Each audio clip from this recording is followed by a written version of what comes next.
Likutei Sichos, Likutei, volume 19, the fourth Sicha for Parshas today. This Sicha is about the mitzvah of Ha'anaka. First of all, it's going to cover the psukim, the verses of Perik Tezvav, chapter 15, Pasuk Yud Gimel and Yud Dalet, 13 or 14.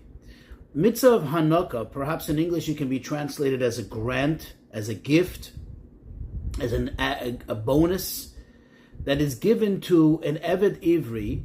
An Eved Ivri is a Jewish servant who was enslaved for a specific amount of years, 6 years. And the Torah says that when you send them away, when you send them off, don't send them empty-handed. Rather, hanik tanik loy. You should certainly grant him from the good that Hashem has given you. So in the Sikha, the Rebbe will explain the need, the requirement, or perhaps even the obligation of Hanukkah to one who works for somebody. If you have a hired employee, there'll be a little Kabbalah at the end of the Sikha and a very practical application, not only as far as workers are concerned, but also in Hafatzas Hamayanos and spreading Yiddishkeit. Just to point out a few things to get familiar with, in Eved Ivri, there are two types of Eved Ivri. There are two types of Jewish servants. There is one that Macharuhu Bezdin, that Bezdin sold him, and typically that would be because one has, God forbid, stone, and has no way of repaying it. According to the Torah, he has to repay it, so he gets sold as a slave. Another type of Eved Ivri is Mochares Atzma, if someone sells oneself. If he's so poor, he doesn't see any way out, any means of survival, he sells himself as a servant for a specific amount of time. Another thing to familiar ourselves with is a concept that when it comes to a chidush, quote, Ein lecha boy ela chidushay, meaning a chidush is a novelty. Whenever you have a novel idea in the Torah, that idea is restricted only to the novelty itself. In other words, you cannot derive from it to other things, and you cannot expand it beyond the novel idea itself. We'll see later in the Sikha how this applies. Now, a few things to get familiar with. Sfarim, personalities that we mentioned in the Sikha. So we have, first of all, the Sefer HaChinuch. The Sefer HaChinuch is basically a Sefer that covers all the mitzvahs in the Torah in the order as they appear in the Torah. That means it goes according to the parashiyos. So sometimes you'll find some parashiyos that have absolutely no mitzvahs at all that are discussed because there's no mitzvah that's mentioned in the parasha. And then you'll have some parashiyos that will be extensively long because there are many mitzvahs that are discussed in the parasha. Typically, he describes the mitzvah, he gives a basic description. He describes, the application of the mitzvah, a reason for the mitzvah. And typically it's written in a manner almost like a father teaching his son, basically giving him parsha by parsha all the mitzvahs of the Torah. Also, there's a very interesting rule in regards to the Sefer HaChinuch. Although we don't know who exactly wrote it, that's debatable. However, there's something very consistent that almost always, unless he specifically indicates to the contrary, the Sefer HaChinuch is consistent with the opinion of the Rambam. On the Sefer HaChinuch, there are many svarim. There's one very famous one which is going to be mentioned in the Sikha, and that is the Minchas Chinuch. The Minchas Chinuch basically takes the words of the Sefer HaChinuch itself and adds to it very deep analysis and comes out to very interesting conclusions, or perhaps applications based on the teachings of the Chinuch or based on the conclusion of the analysis. Another thing, of course, is obviously the Sefer HaMitzvahs LaHarambam, the Sefer HaMitzvahs which the Rambam wrote, which goes through all the mitzvahs of the Torah, both the positive and the negative, not in the order as they appear in the Torah, but rather in an order which the Rambam found necessary. In other words, the Rambam was the one who decided the order, which mitzvah appears where, which one has priority, which one comes first, which one comes next, and so on. So let's go into the Sikha. Regarding the mitzvah of Hanukkah, and like I said, Hanukkah means like a grant, to give someone a grant after they leave.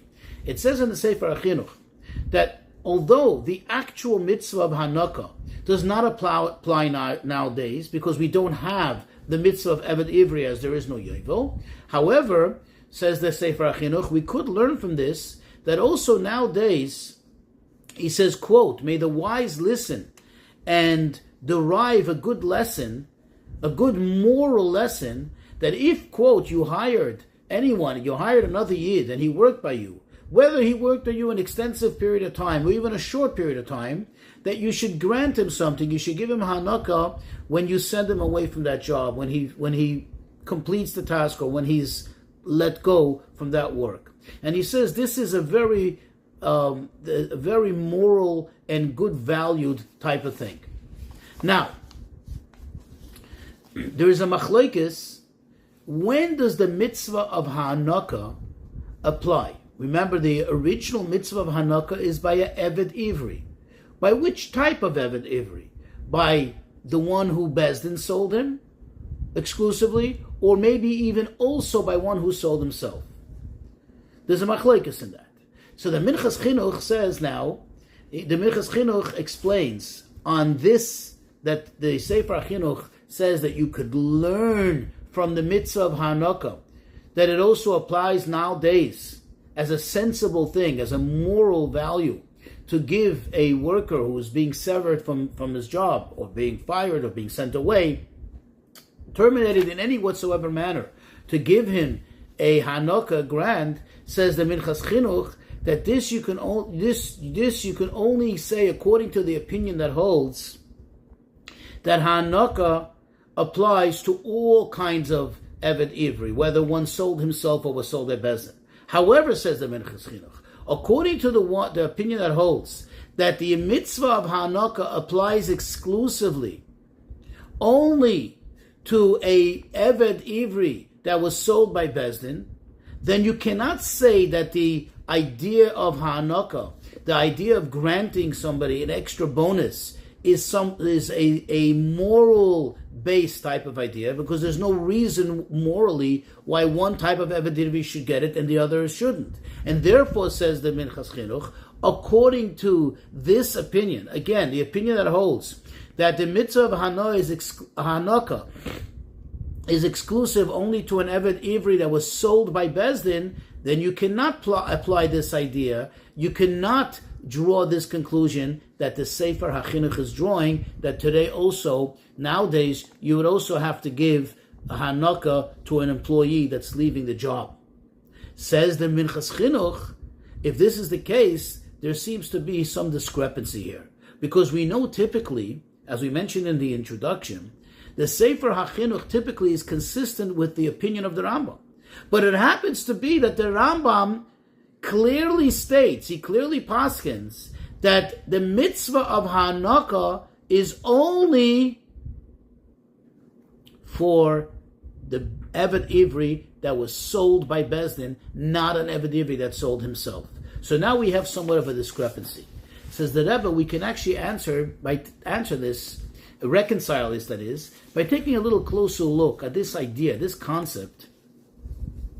Why there would be a difference? When you make this statement, that Hanukkah is only or exclusively by the one who was sold by Bezdin.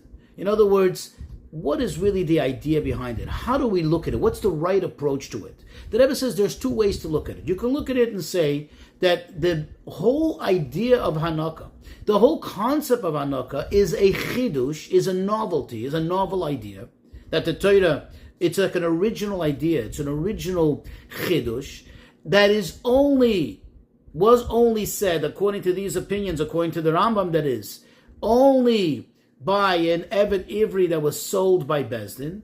Well, according to that, yes, you would have to draw the conclusion that you cannot learn from this for anywhere else, because there's a rule that when there is a chidush, the chidush is an exclusive, inherently exclusive idea, and therefore, ein lecha boy ela chidushay. And therefore, if somebody sells himself, there's no way to learn it from it. And in this case, where somebody's an employee, you wouldn't be able to learn it. Okay? However, there's another way of looking at it. There's another way of looking at it and saying that perhaps the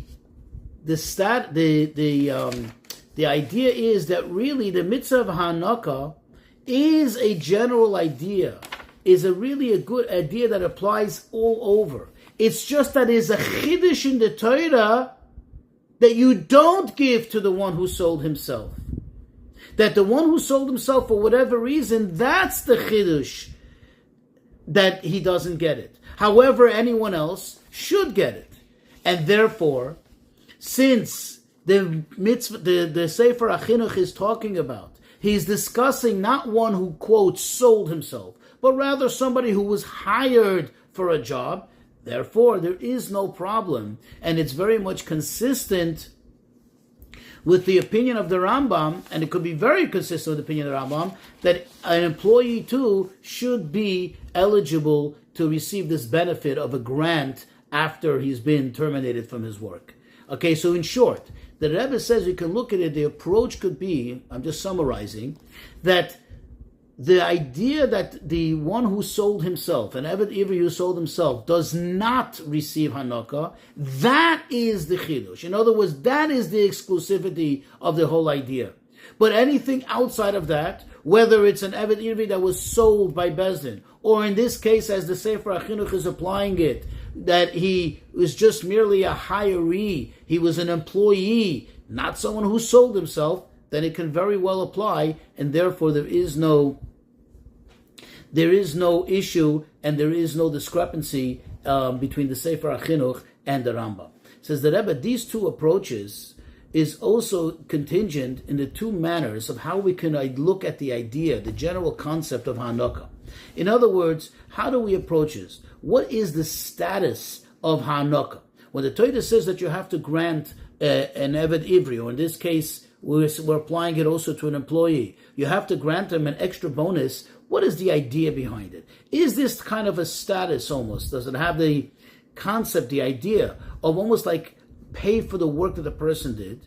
And then, of course, the whole thing doesn't seem to make sense because you already paid. Remember, when somebody bought an Eved, when somebody buys an Eved, they pay for the 6 years in advance, whether Bezdin sold them or whether the person sells themselves. And in that matter, if this is the way you approach it, then obviously you would have to draw the conclusion, like we said in way number 1, that the idea of Hanukkah is an exclusive idea, it is a novelty, it is a chidush, and therefore it only remains and is exclusive to one who gets sold at Bezdin. But there's another way of looking at it, which is that the concept of Hanukkah actually derives from the idea of tzedakah. It's a matter of like charity. And in other words, that the Torah is saying, give the guy a little extra recognition for his work. You paid him for his work. Or in the case of Eved, you paid for the years of his servitude. You already paid for it. But now that he's leaving, give him a little extra gesture. Give him a little extra recognition. It's kind of an idea of tzedakah, of charity.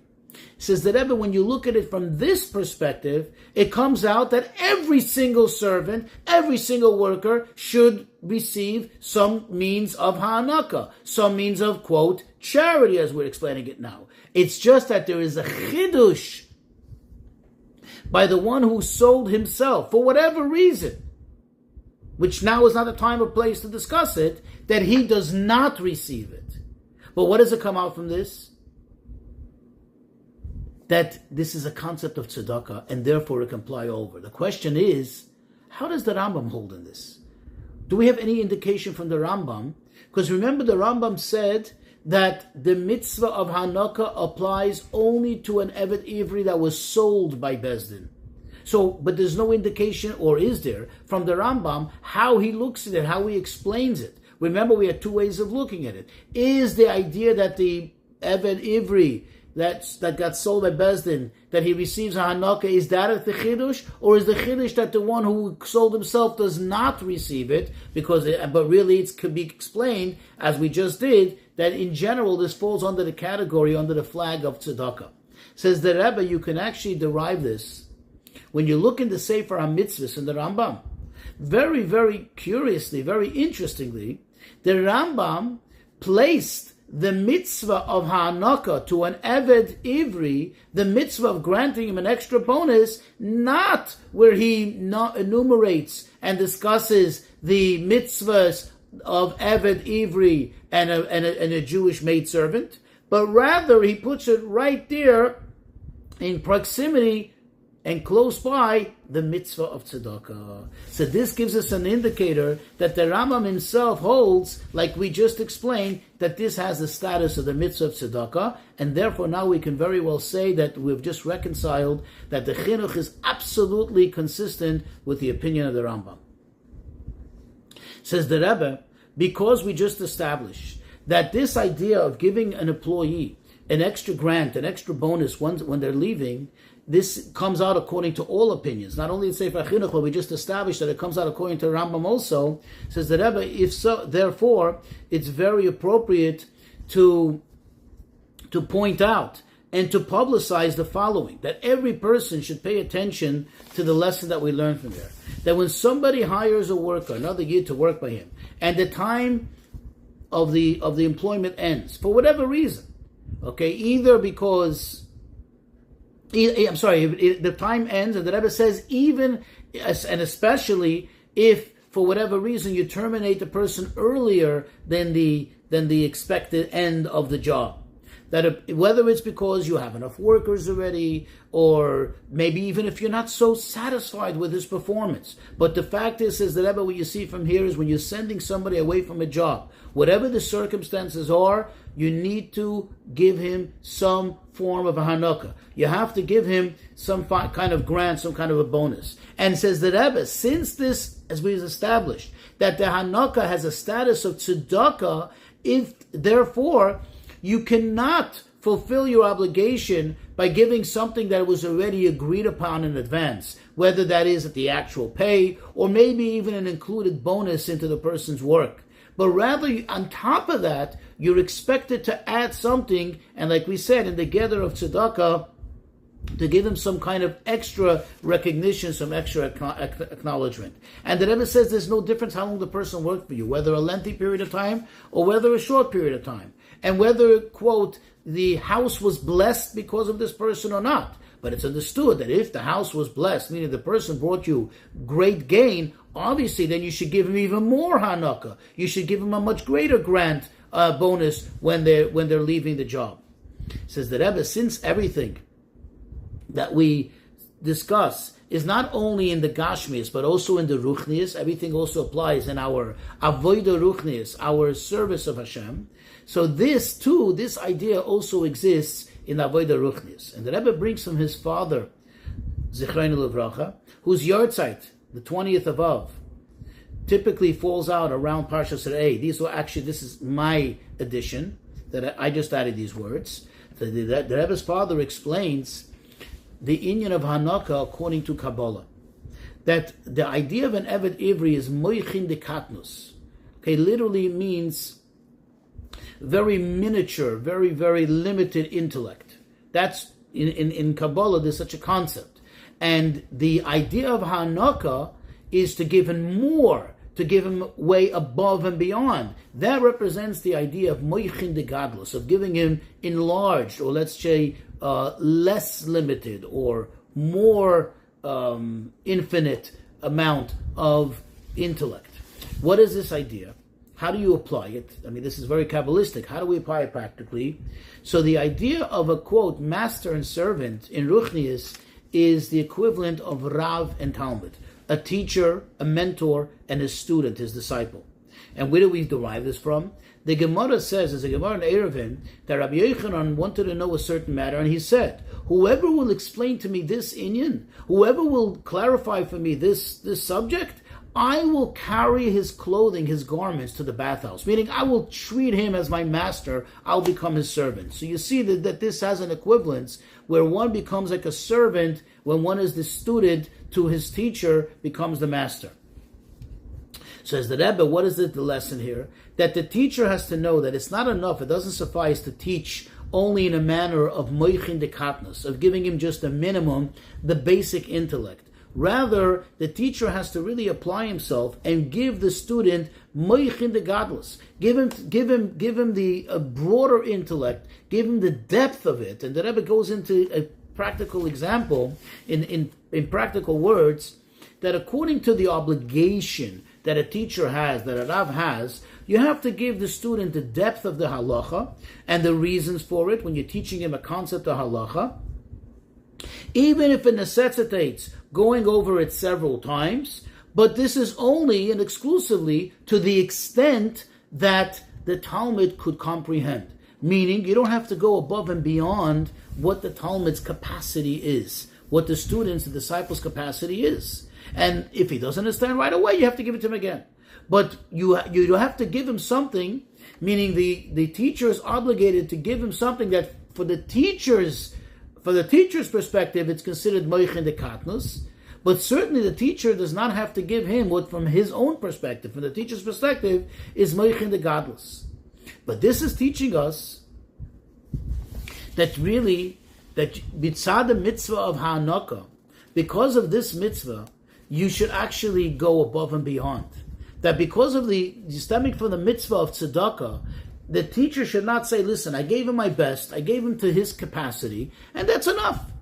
I don't have to go beyond that. I don't have to go and dig in, so to speak, to my own brain and get more for myself in order to try to enhance his abilities in the study of Torah. And here comes the lesson that, you do, and you should apply yourself. The teacher should apply himself to take the student not only to the basic necessity, to the basic understanding, or to the extent of the student's capacity, but try to bring him up a level to the teacher's capacity, to the teacher's level, the moichin, the godless of the teacher, comparatively to the student, and bring him up to that level, even though this requires an extra investment, so to speak, from the time and effort, as far as the time and the effort of the teacher is concerned. Says the Rebbe, another lesson, this applies to those who are, quote, small or not big yet when it comes to Yiddishkeit, when it comes to Torah mitzvahs. When somebody starts teaching somebody and exposing them to Torah mitzvahs, one may think it's enough that I give them a little tidbits and, a little basic Torah here and there, basic ideas, but not to go into great depth and to great extents in order to really enhance their knowledge in Torah and put them on a level, because at the end of the day, they're only quote-unquote beginners.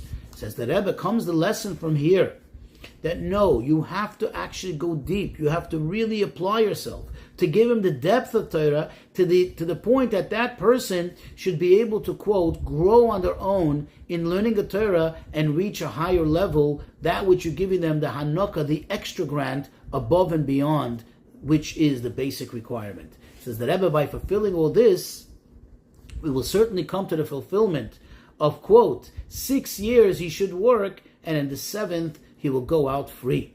That the 7th go out free, of course, is the 7,000, that's the yin of Mashiach, and then, of course, the Eivishter, HaKadosh Baruch Hu, will give us not only the reward comparative to the avodah that we have done, but he's going to give us in the form of ha'anaka, above and beyond, way beyond that which we have, so to speak, earned throughout the time of Golus. Hashem will give us in the form of tzedakah.